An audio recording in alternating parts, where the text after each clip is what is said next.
Homem incondicionado, liberdade, responsabilidade e consciência. Essa disciplina está dentro do curso de logoterapia.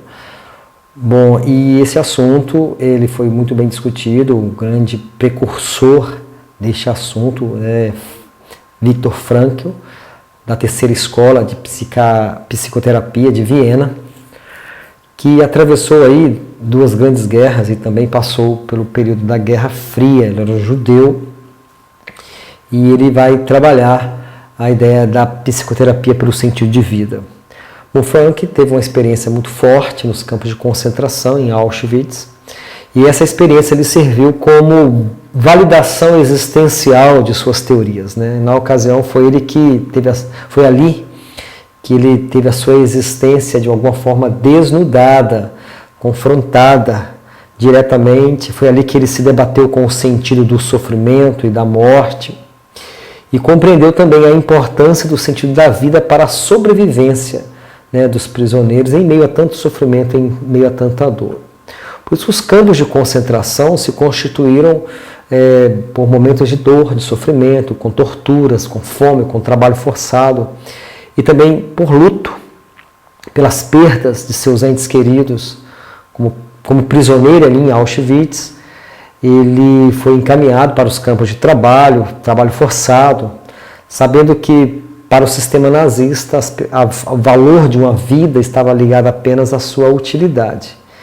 E foi nesse período da sua vida ali que ele enfrentou com sabedoria e adotou ali uma postura de otimista trágico, dizendo sim à vida, apesar de tudo. Essa é uma frase dele, o que lhe permitiu prosseguir a carreira profissional após a guerra e ser um grande instrumento aí na terapia de pacientes suicidas potenciais. Durante o seu internamento nos campos de trabalho, ele questionou a respeito do sentido de tantas mortes e sofrimentos após a guerra e constatou ali que quase toda a sua família estava dizimada. Então, entre sofrimentos e realizações, suas posturas, suas ações constituíram uma história de vida pautada pela busca e realização dos sentidos. Então nasce a logoterapia. Portanto, a logoterapia é a psicoterapia do sentido da vida. A logoterapia e a análise existencial ela pode ser compreendida como uma abordagem de psicologia clínica, alicerçada aí na fenomenologia, no humanismo e no existencialismo.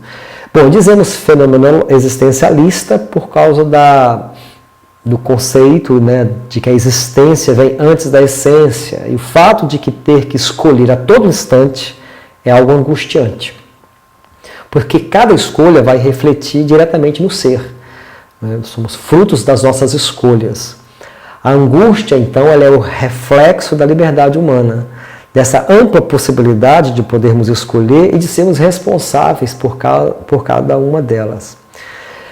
E dizemos que essa abordagem também ela é de cunho fenomenológico, porque ela trata do processo pelo qual se examina tudo por meio da consciência, ao mesmo tempo em que é capaz de representar um objeto fora de si. Como eles aparecem, como eles se apresentam na consciência. Por isso, Frankl vai explorar muito a questão da consciência, a percepção, como que cada objeto, cada dor, cada problema vai se apresentar na consciência. E podemos dizer também que ela é de caráter humanista, porque ela confere a liberdade do indivíduo para ser feliz. Ela confere ao indivíduo a sua liberdade. Ela entende claramente que a decisão para a felicidade depende dele mesmo.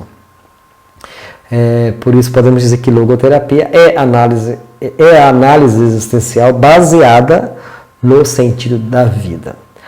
Bom, antes de darmos sequência, precisamos entender qual é o conceito antropológico dentro da logoterapia. Como que eles concebem, como que se concebe um homem dentro dessa abordagem, né? A escola psicoterápica, nessa escola, o homem é concebido como a síntese, né, de 3 categorias: corpo, psiquismo e espírito. E Frankl, ele vai organizar tais categorias sob a forma de um arranjo dialético, de inspiração geométrica, e vai batizá-lo de ontologia dimensional.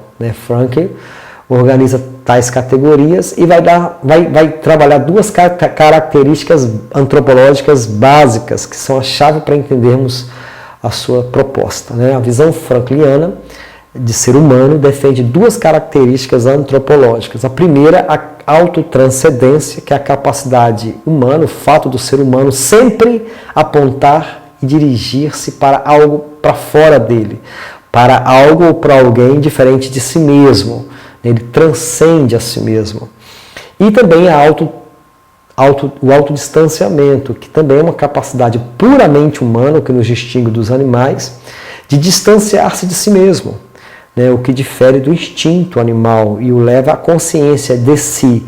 Ao se distanciar dos fatores condicionantes, por exemplo, ele não age automaticamente, ele consegue, ele tem essa possibilidade de distanciar-se e ter a consciência do problema, a consciência dos mecanismos que o prendem. Bom, mas vamos tomar o terceiro ponto aí, que é o espírito, porque essa é a chave para entendermos a questão da logoterapia, né? O que é o espírito humano, né, dentro da logoterapia, né? O ser humano, na logoterapia, ele é concebido em sua totalidade, claro, tanto corpo, quanto psiquismo, quanto espiritual, né? Eles não separam isso. No entanto, a dimensão espiritual, chamada de noética, ou espiritual, né? Noética vem do grego nous, espírito, né? E aqui cabe esclarecer que o conceito de espírito na obra de Frankl não possui qualquer acepção de cunho religioso, teológico, como geralmente ocorre no contexto dos usos dessa palavra, das palavras principalmente em inglês ou em português. Nesse sentido, essa é a razão pela qual o autor vai gradativamente substituindo o termo por dimensão noológica ou noética, né, a partir do vocábulo grego nous. E essa conceituação antropológica, muito mais do que teológica, compreende o espiritual como inteligência e liberdade. O espiritual como inteligência e liberdade, né? E o mesmo vale para a palavra logos, né? Que também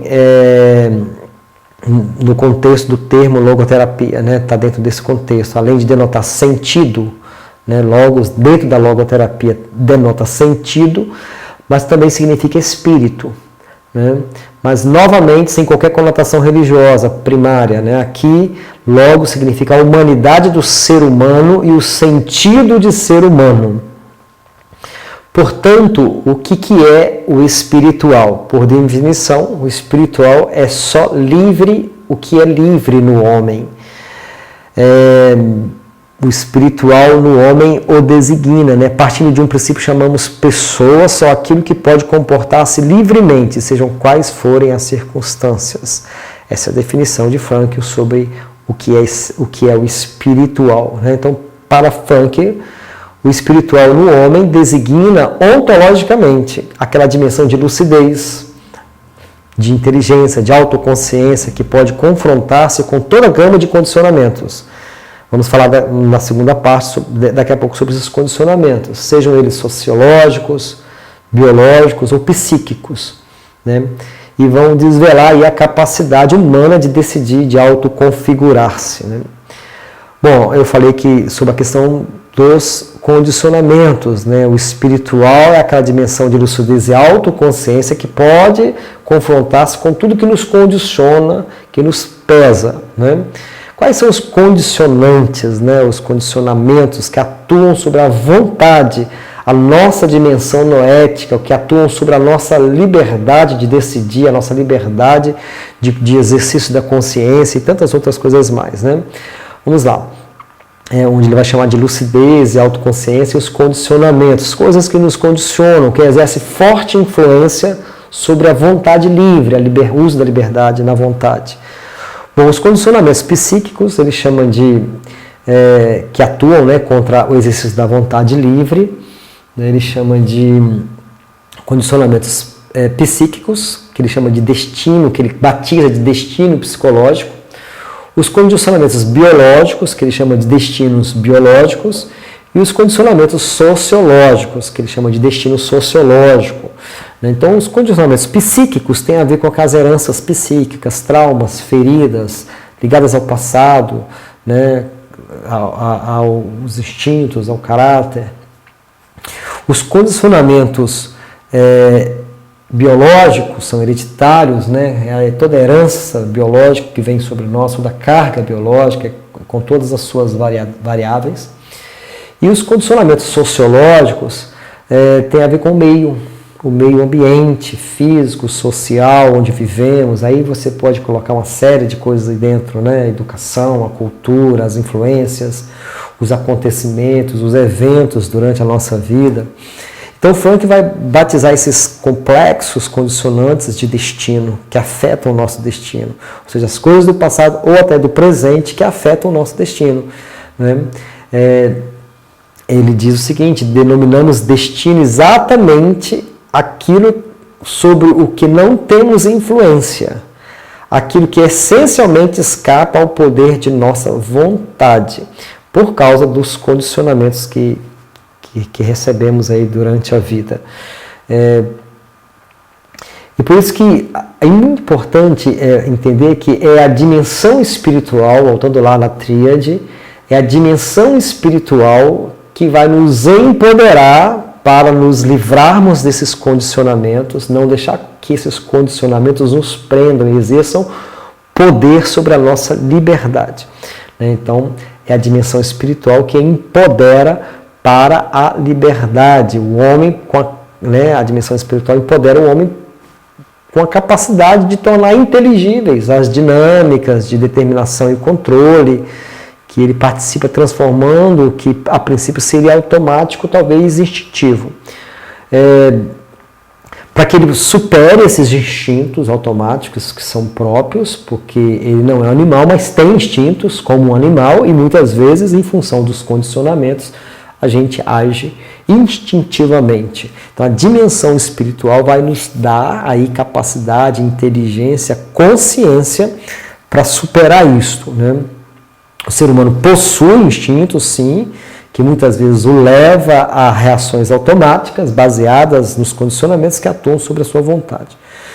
No entanto, para se livrar dos condicionamentos que atuam sobre essa vontade, que limitam essa vontade, a dimensão espiritual é fundamental, né? Para que a gente nos se livre disso, né?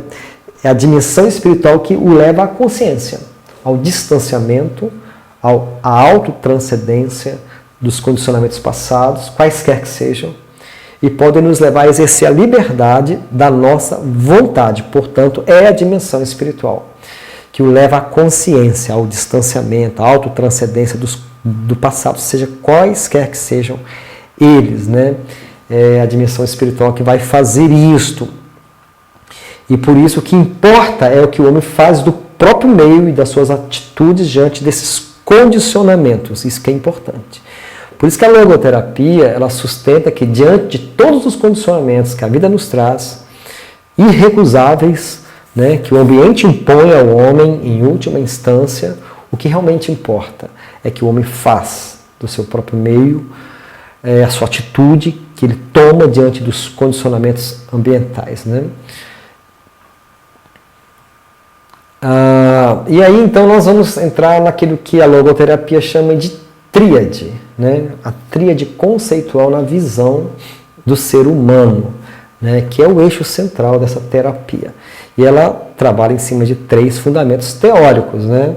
E eu vou explicar esses 3 fundamentos a partir de mapas mentais, né? A primeira é a liberdade da vontade. Daqui a pouco eu abro o mapa mental e explico melhor. A vontade de sentido e, em terceiro lugar, o sentido de vida. Esses três elementos compõem a tríade conceitual e o coração aí, o eixo central dessa terapia. Vamos então vê-los um a um, né? Bom, liberdade da vontade. Vamos olhar para o mapa mental. O ser humano ele tem a liberdade da vontade, né, que é a capacidade humana de superar condicionantes biopsicossociais do meio, biológicas e as que forem, e se opor ao pandeterminismo, ou seja, se opor ao fato de que você está preso, está tudo determinado e você não tem jeito, você é fruto do meio e o meio vai conduzir sua vida e suas ações. Então é a liberdade da vontade, onde o ser humano tem sempre a capacidade e a liberdade de escolher o futuro e a postura, né, perante os condicionamentos passado e presente, que a vida lhe apresenta, e se opor a isto. Então ele vai assumir para si a responsabilidade, por isso que ela envolve a responsabilidade, né, de se responder à vida e assumir escolhas. Capacidade humana de poder ser responsável, se envolver, responder à vida, assumir escolhas. Isso é a liberdade da vontade que está em nós. Então, a liberdade da vontade, né, envolve aí responsabilidade que está em nós, a consciência, né, da nossa existência, né, e isso vai compor o núcleo noético do ser humano, ou seja, sempre somos responsáveis por nossas escolhas e nossas respostas à vida, independente dos condicionamentos psicossociais. O homem, ele se sente responsável diante de quem, pelo que, seja o que for, tudo por meio da sua consciência, né? Por meio da sua consciência. Bom, o segundo aspecto da tríade aí é a vontade de sentido, é a busca contínua do ser humano por um sentido em sua vida, em que o homem tem a liberdade de engajar-se ou não na realização desse sentido.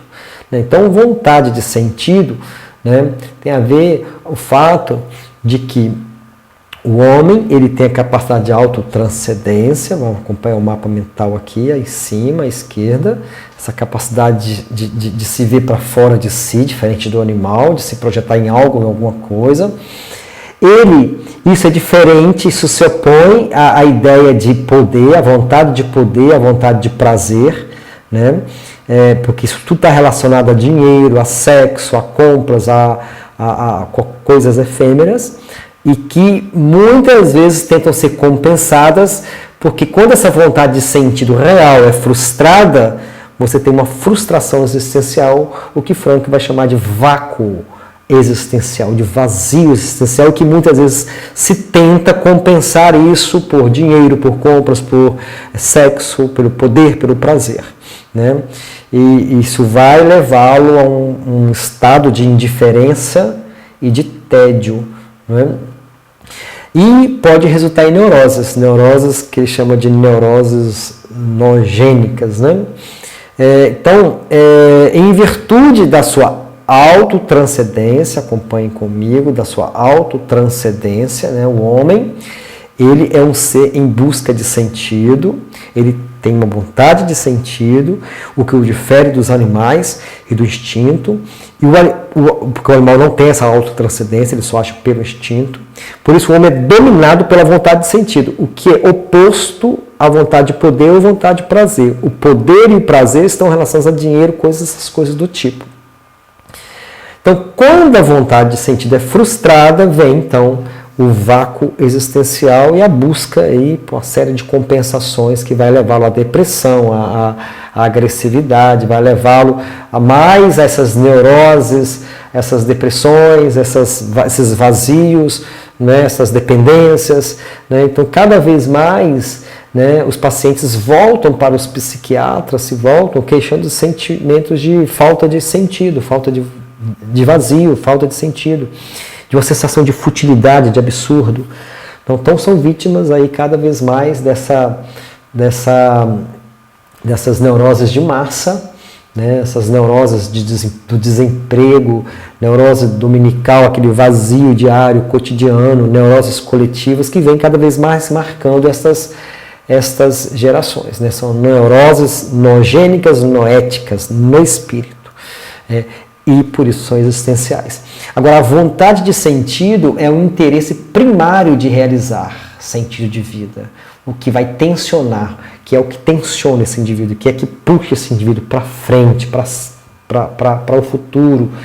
E quando ele realiza, isso vai gerar autorrealização.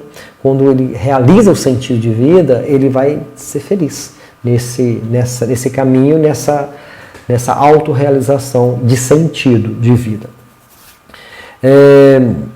Vamos ao terceiro ponto da nossa tríade, que é sentido de vida, né? Diz respeito à atribuição de um significado para a vida do ser humano, né?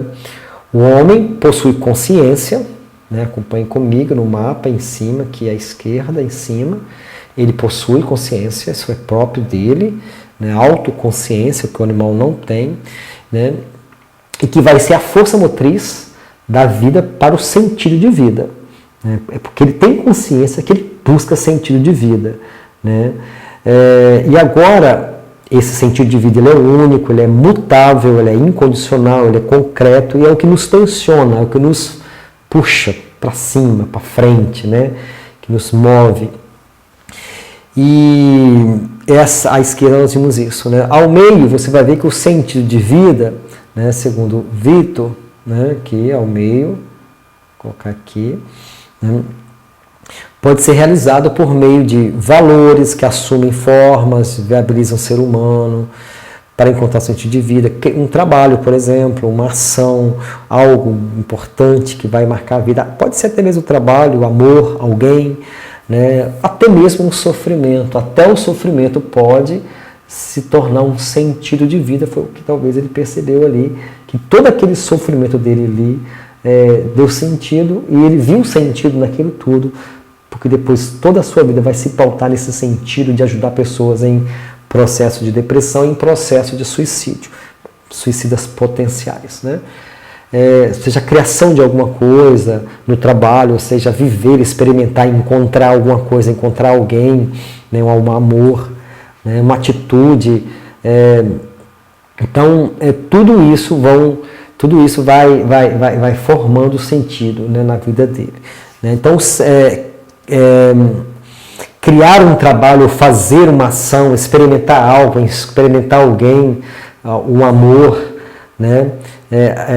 Ou até mesmo encontrar sentido no sofrimento. Então, o sentido da vida para Frank, em nossos dias, né, ele tem dito o seguinte, que um número cada vez maior de indivíduos dispõe de recursos para viver, mas não de um sentido pelo qual viver. Muito importante isso. Em nossos dias, um número cada vez maior de indivíduos tem recursos, tem coisas, tem bens materiais, mas não tem um sentido pelo qual viver.